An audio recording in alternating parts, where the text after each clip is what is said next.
We have just been talking about the great resignation or the great escape that we've been experiencing over the past 1-2 years. From your experience and what you've seen, what do you see as some of the common triggers for people deciding to make that change? Well, a general unrest.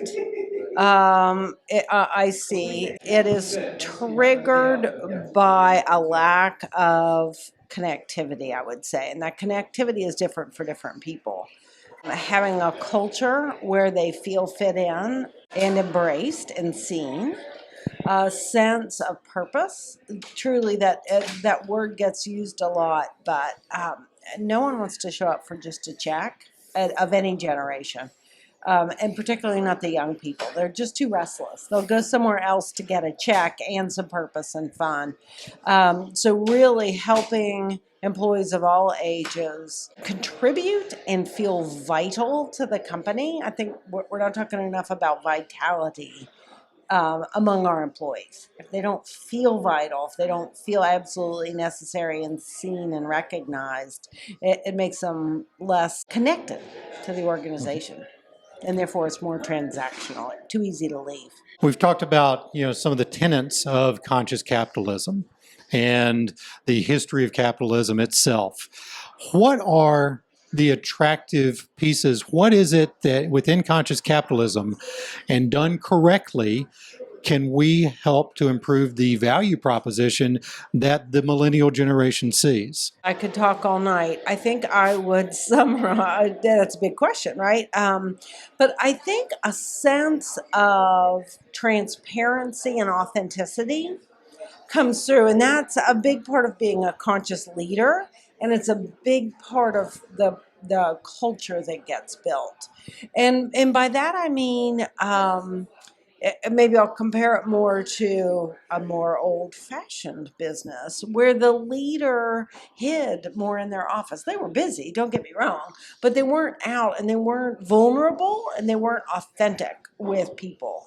And that's just falling away now, in part because leaders are getting younger and they want to lead differently, partly because that's a demand. So a big part of it is leaders who are comfortable saying, I don't know, what do you think? To someone way far junior to them. And maybe they don't have to say, I don't know, but they can at least say, what do you think? And listen. And acknowledge when they take ideas. And put them back in toward the purpose of the company and acknowledge where it came from. It's a big virtuous circle of listening and tapping people and making the place better together.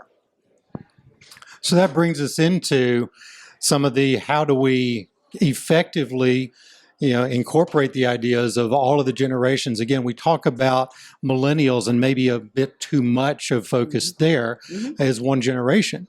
But within the workforce, within our communities, with people that are dedicated to service, we see the baby boomers that have so much passion and drive, and as you had said, looking for that purpose. We've got 40, 50, sometimes 60 years of difference in the generations, but all working together for a common goal. How can conscious capitalism and those tenets help bring all that together? Yeah, that's a really good question. And it's individual for everyone, whether it's their age, their sex, their background, their gender, their, making sure everyone's seen for themselves. I heard some research recently, and I'm sorry I can't cite the source because I don't remember. It was a real estate company who was looking at what made people unsettled by the real disruption of having to work from home at the very beginning or in the depths of the pandemic.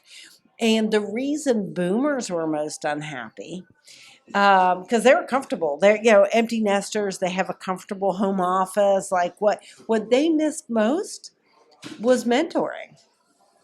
I found that fascinating. So everyone has a role they want in the culture, and they get rewarded in different ways.